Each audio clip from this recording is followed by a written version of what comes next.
Welcome everybody. My name is Overlord King 23 and today I'm going to be playing Nightcall. Never played this game before, so I guess I'm in for a surprise. We're just going to hop right into it and see what it's about.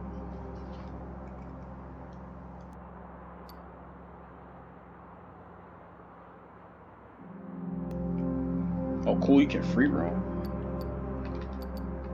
I have no idea what kind of game this is.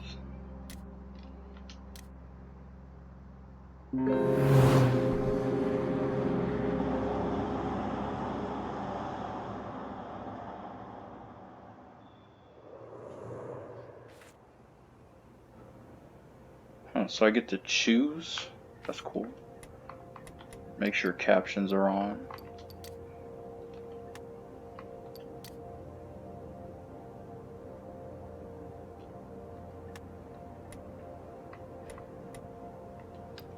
Okay.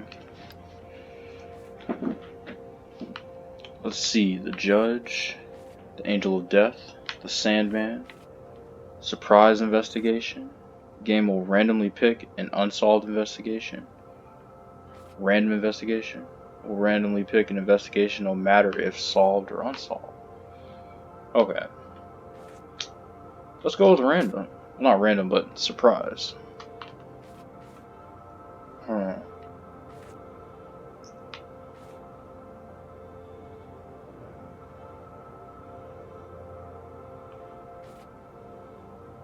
I guess I'll go with balanced. It's the way the game was designed for.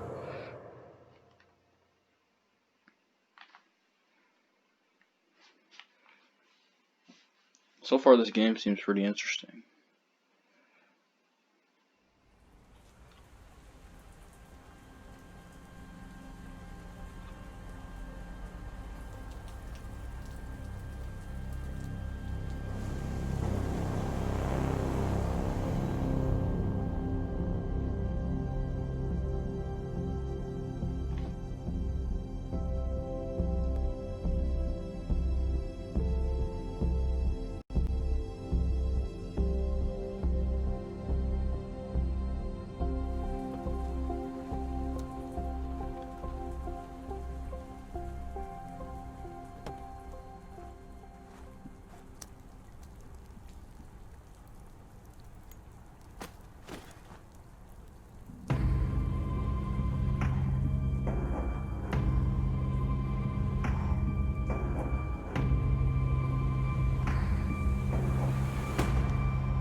Okay, I like the art, it's pretty cool.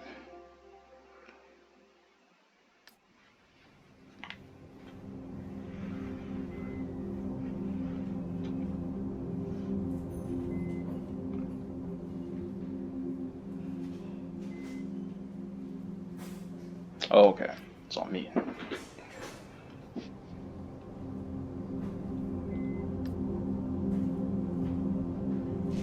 Oh, that's right, because the dude came up behind me.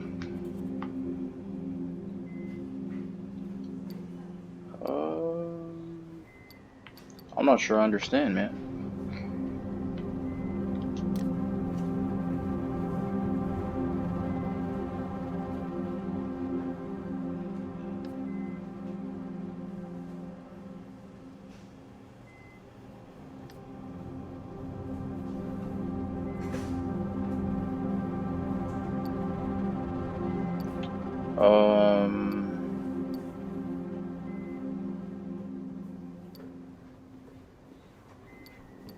Medium. Let's go medium.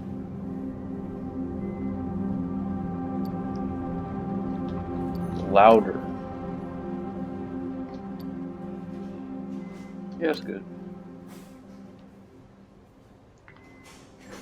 She takes a deep breath.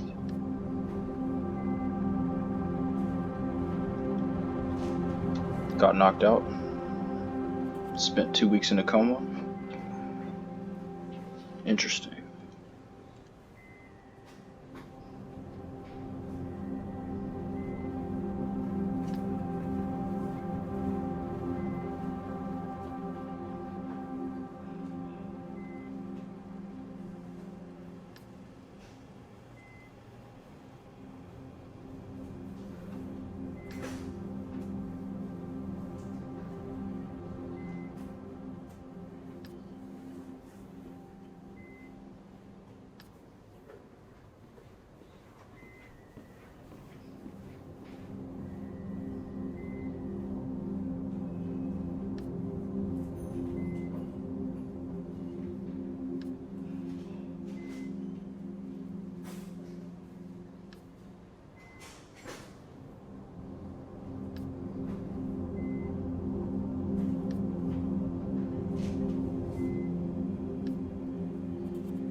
Okay, let's see. What about my passenger? Oof. What if they think I'm the Sandman? Yep. Or, yeah.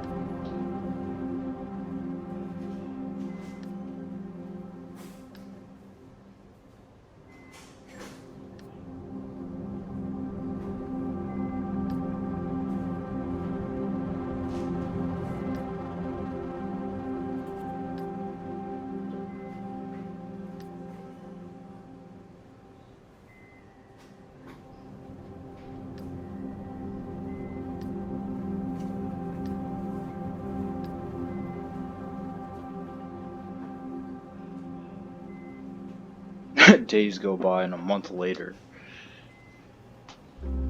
Just jumps to a month.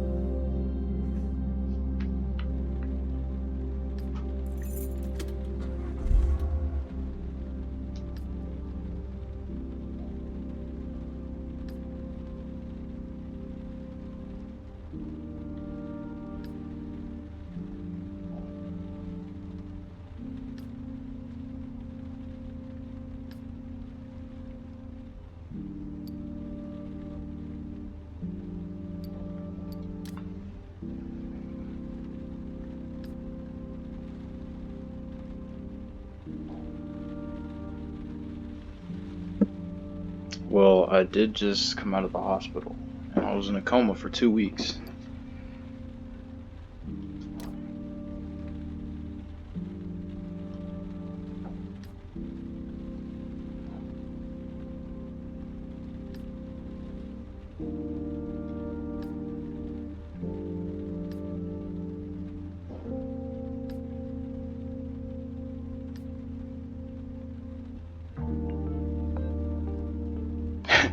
Again.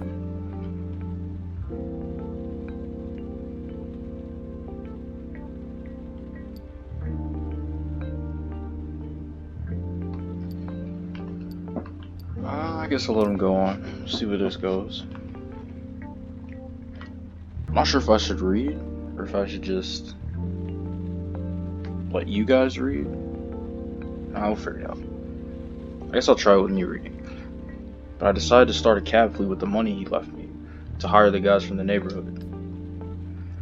That's why I've got 45 guys like you working for me. His hands flutter in the air. Though none of them are any match for you. He smiles. His voice suddenly takes on a serious note. Do you want me to go over everything again? He points to the equipment on the dashboard, the meter, the GPS. You haven't been in a taxi for 2 weeks, for weeks. Maybe you do need a little refresher.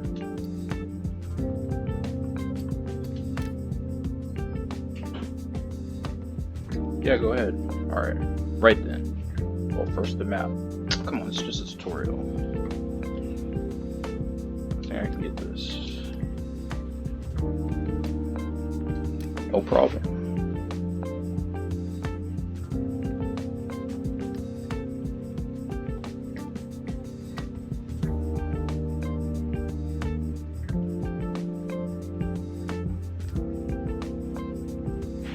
When your shift is over, we do the numbers. And his voice trails off, as if searching for the right words. And that's all. It's pretty simple. There's no reason why you can't do it. Oh, right. No overtime. We're in France here. And there are rules, regulations. You might not see it that way, but no one likes having a driver who hasn't slept for 24 hours. He looks away.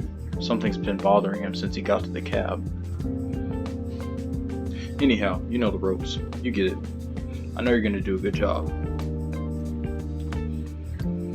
What's the matter? Your boss keeps quiet for a while, as if he's hesitant to speak, and then... I don't think it's a good idea. You shouldn't be driving.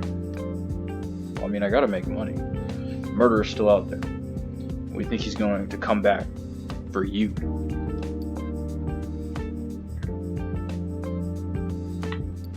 He doesn't know who I am. He could have seen your face.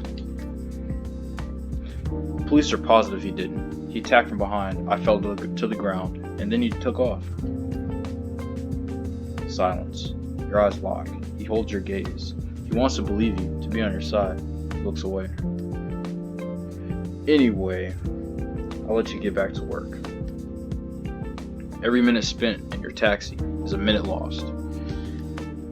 He gives you a smile, half ironic, half serious. Can I just get started? Have a good evening. The sarcasm in his voice is palpable. Right. You have a good evening too. He'll spend the rest of the night dealing with problems and drivers. You wonder how and when the guy ever gets any sleep. The boss opens the door and exits the cab. You watch him cross the street and enter the fleet garage. A couple of colleagues are milling about. Taxis are coming and going. They all ignore you, consciously or unconsciously. You are branded. You sit there for a moment, then turn the key in the ignition. Let's get started. The hum of the engine sends a tingle down your spine. It's possible to describe how you miss that feeling. It's back to the night shift. Back to life. Despite the attack. Despite all. Bro, let's start playing.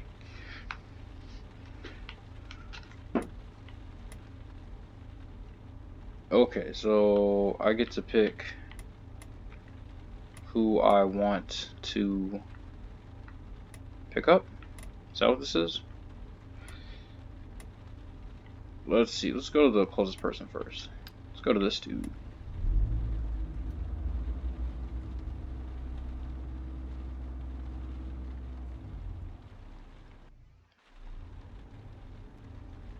Yeah, I'll make 11 euros, or about 12.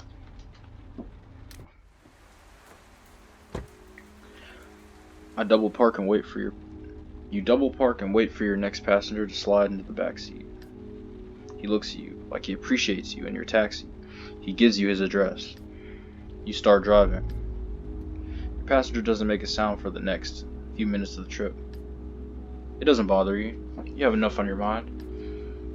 You're overcome with a craving to smoke. You nod slowly and glance at your passenger. Calm and still, he seems far away. I'm not gonna lie. This dude, low-key, kind of looks like a serial killer.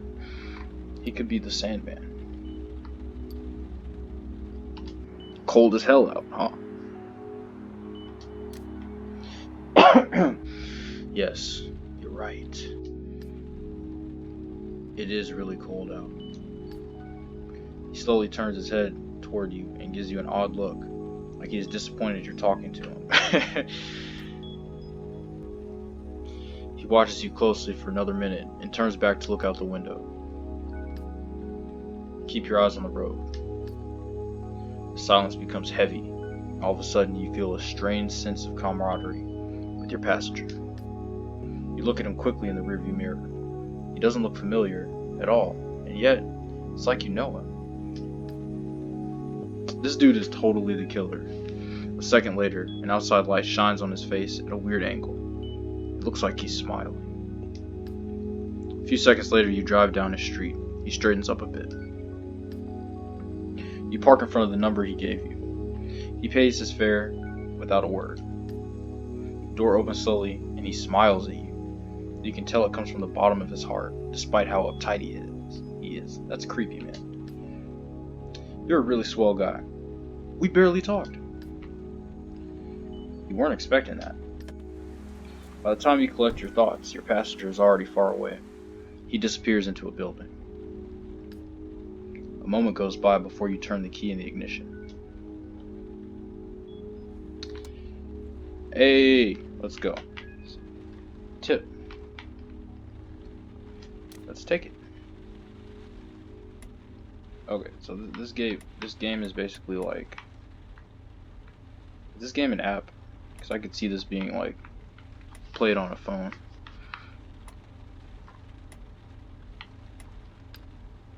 Oh, cool! I get to unlock like the different characters and people. I wonder if I can like. I can't click on them. Okay, it just lets me hover. Ooh, there's more stuff locked. I wonder if I can like pick up people again.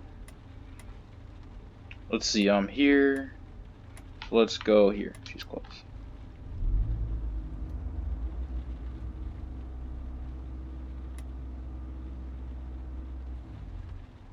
I see I have a gas meter at the top. I wonder if like I can go and refuel. Alright, let's see. Ooh. I need to go to the 14th arrondissement. Alright, I'll take it. 26 euros. Your next passenger has barely gotten in the cab. When she tells you, she's not even in the cab right now. When she tells you where she wants to go, in a frank and determined voice. You start driving. She's glancing around the cab and taking notes. Is she like a rider? I think I'll just let her be. You watch in silence as your passenger appears to be testing your taxi? Okay, maybe she's like an inspector. She runs her finger over the cloth of the back seat. Okay. Sniffles the seatbelt. Opens and closes the window over and over. Can I help you? Your young passenger doesn't even raise her head as she replies icily. Is that how you speak to all of your passengers? She hangs on the last word of her sentence, like she's letting the last syllable slowly escape her lips.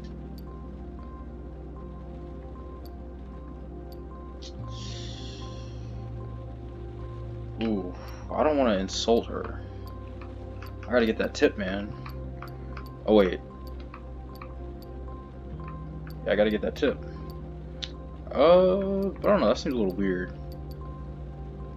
I don't know if I should say I talk to them however I want. I'll just say nothing. Oh, no, I should have said the other one. After a few seconds, she starts talking again, with a twinge of disgust in her voice. Do you think the quality of your vehicle has an influence on your numbers?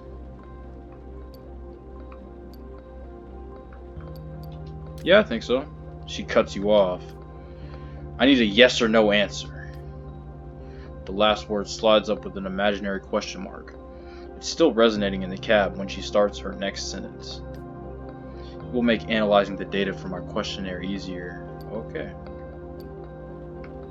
What questionnaire? We can talk about that later. First, let's go through the questions. Do you think the quality of your vehicle has an influence on your numbers? Yes, I think so. She takes a minute to write down your reply. Good. Do you think you could drive for more than 12 hours a day? You look at her in the rearview mirror.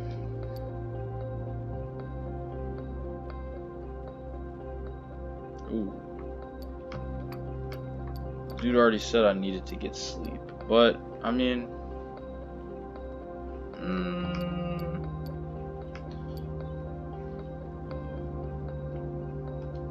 yes, but it'd be dangerous. She doesn't even listen to the end of your reply. What about 16 hours? Driving 16 hours. Your brain fixates on her upspeak. Hours. You shake your head. 16 hours. Hours straight? 16 hours. Yes or no? No. She sighs softly, as if she were disappointed. Would you be prepared to learn massage techniques as part of your taxi services? Why is she saying it like that? Massage. Answer the question.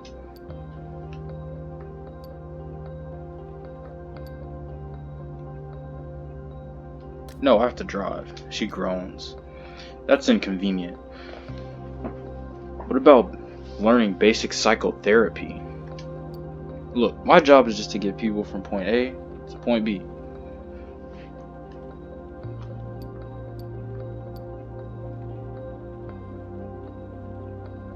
No. Good. Okay. Her eyes land on the next question. She lets out a little ooh. This one's prickly. Her voice makes your skin crawl. You dig your fingernails into the leather of your steering wheel. Would you be prepared to learn how to make coffee and mix cocktails? Okay, look. This isn't Uber. This isn't Lyft. This is a taxi service. And unless it's a limo service, no. You remain silent for a moment. She cuts you off. A yes or no answer.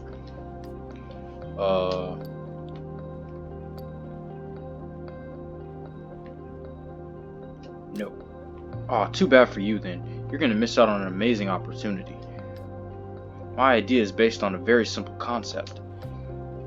People take taxis in the morning, midday, at night. What if you offer them coffee on their way to work? Croissants. What if at noon, between two meetings, they could eat a nice hot meal, comfortably, seated on the cushy back seat of a taxi? And in the evening, nighttime, why not have a cocktail before your evening out at the theater, the movies, even before clubbing? She stops herself. Okay, cool. I get an achievement for discovering 2% of the Pasidex. She stops herself. You can tell she's restless. She's been up all night thinking about this. You sigh. Good thing you're not far from your destination. I'm just trying to make my money, man. Come on. So, I mean, it's basically like a bougie version of Uber or Lyft. I think it would be a good idea, but yeah, so I'm plotting. Okay, it's a good idea. I'm sure some folks will be interested. Some folks? Oh no, it's gonna be huge. I'm bringing slow food and fast-paced life together in a familiar mobile environment. It's a whole new way of life. Okay. Maybe I should have said that's a bad idea. Because when she describes it like that, it doesn't seem that good to me. She makes a dramatic pause. What? The mobile home. She waits impatiently for your answer for several minutes. You don't budge. So,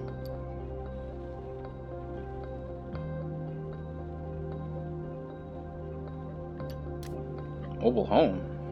She raises her hand to silence you. I know.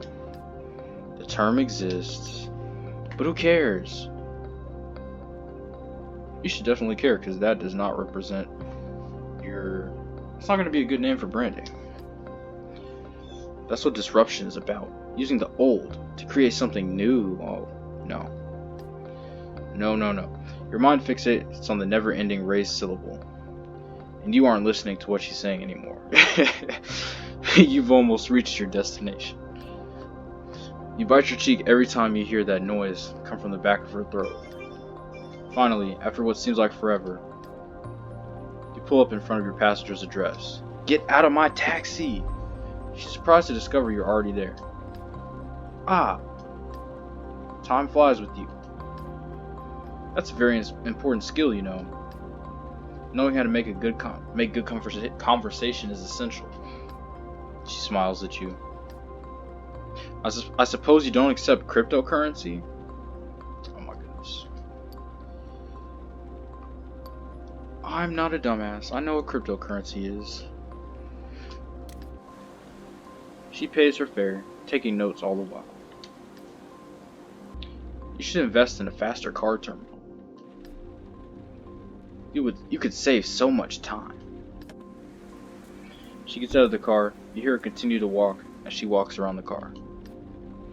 Why not put some money into a more striking color? Something that lets people know it's you right away. I see pale lavender, or an unusual orange, fluorescent maybe.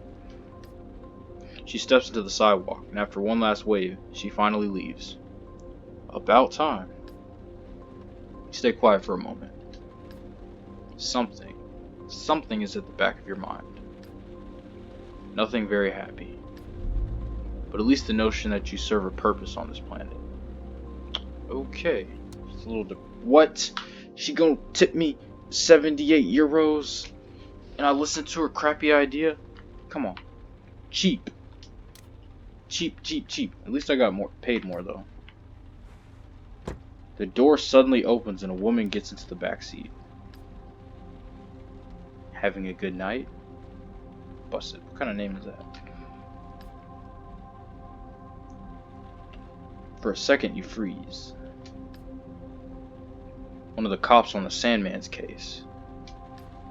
She grins at you. Her voice creaks. Ugh. You remember her. You seeing her at the hospital. Something already bothered you about her there. You know, it's actually pretty crazy. For weeks I've been saying to myself, there's something off about you. Something not so nice. She totally thinks it's me. I dug around, mulled it over, and bugged all my fellow cops about it. Because I was sure you lied to us. Oh my goodness. Let her keep going. She has a cold sneer on her face. I'm gonna be frank with you. She leans over to you. Really? You gotta lean over to me? Like, geez, stay back. You're not the Sandman. Not the right profile. She squints like she's trying to make you out from far away. Like you'd have gone to the extent of hurting yourself. Yeah, between us, it's a bit of a stretch. She stares at you. But not enough of a stretch for my chief to stop going on and on about you. Seriously, he talks about you all the time. If I didn't know better, I'd think he had a crush on you. She smirks. No. I think he's more interested in your profile. In prison at 17. An icy chill fills your gut. And for murder too. What? You open your mouth, but nothing comes out. Since you got out, you've kept a low profile. But you're lying about your name and your address. I checked. It's normal, you'd say. If they get word of your time served, no loan for your permit. No lease for your car. Meaning, no second chance at life. Her voice becomes softer, almost warm. I personally like guys who want a second chance. No, I like guys who fight for a second chance. Basically, I like guys who are willing to work for me. Oh my gosh. Get the fuck out of my taxi. She leans forward, her shining cat-like eyes narrowing. My chief wants to go to the prosecutor with the first and last name, with evidence. Actually, knowing him, he's so hot on evidence. Or he's not so hot on evidence, my bad. So I'll give you info. What? Victims, suspects, medical reports, and photos that are a bit. She makes a gagging noise. You have to be discreet. Keep it between you and me. Interrogate, ask questions, dig around. But that's your job. That's literally her job. Exactly, I'm not a cop. She shrugs. Don't worry, you're already keener than half the squad. Don't forget. I'm not asking you to make an arrest and deliver the killer wrapped up with a bow in front of the station, okay? You're no Batman. You're just here to give me more information. She rummages around in her pockets for what seems like forever. Here, take my card. Man, after all that, I don't want that card. You're trying to force me into working for you. I'll call you in 3-4 days. Just to check in. We'll chat. And I'll let you know if I have any new info. She takes on a didactic, paternalistic tone, like she was giving you a list of recommendations for the 100th time. Don't get caught, don't get arrested. Also, I wouldn't recommend trying to leave Paris. I know what you look like, and I know who your friends are. You can either be the solution or the problem, my friend. She takes a minute to scan your face, your emotions. If I have to, I'll go check in on you-know-who. Her smile is biting. That reminds me. Did she know you've done time? You shake your head. She snickers. Basically blackmailing me. Policeman. Oh, my little dirtbag. You cover your tracks well. I'm not saying anything. She acknowledges your silence with a nod. Okay, I think you've got a handle on our little deal. Any problems, I turn you in. I'll send your picture to all my friends in the media, and every asshole in Paris. A picture with your name on it, your real name. Anyone close to you will have their places searched, and they'll be put under house arrest, spend nights in jail. Do you have any idea how tense things are with that fucker's trial underway? You sigh. You know just what she's trying to get at. Come to think of it, your last names are almost the same. You could be brothers, actually. I'm not saying anything. She takes on a serious tone, businesslike. I want to catch this killer personally. I want to drag him to court, ruin his fucking life with a bang. I can't botch this case, you got me, and neither can you, right? I'm not saying anything. She ripped open your gut. Oh, my bad. He ripped open your gut and saw your own insides. You were in a coma. Yeah, you have plenty of reasons to want to get back in it. She furrows her brow. Yeah, I think you're going to do what I tell you to do. You investigate, ask questions, listen to all the rumors, and come up with a list of suspects. She lays her hand on the door handle and freezes. Oh right, and don't get fired. Without this cab, you're worth nothing to me. You glare at her. That low-key, that's exactly what I was thinking. I'm saying that. Yeah, whatever, if it makes you feel better. She puts her hand up and you can hear the words behind it. This conversation never happened. I'll make sure you get more intel tomorrow. I'll find a way. Until then, not a word to anyone. Obviously, not a word. Door opens, squeaks, and slams shut. You stood alone for a while, teeth clenched, dry-eyed, ears buzzing. Shit. On the back seat, the cop left a pile of papers. Shit. Key in the ignition, motor running. Radio on, crackles. Turn it off, and start driving. Okay, talking to passengers might unlock new documents and clues for your investigation. You will find them back at your studio after your shift. Cool, so I can actually go home.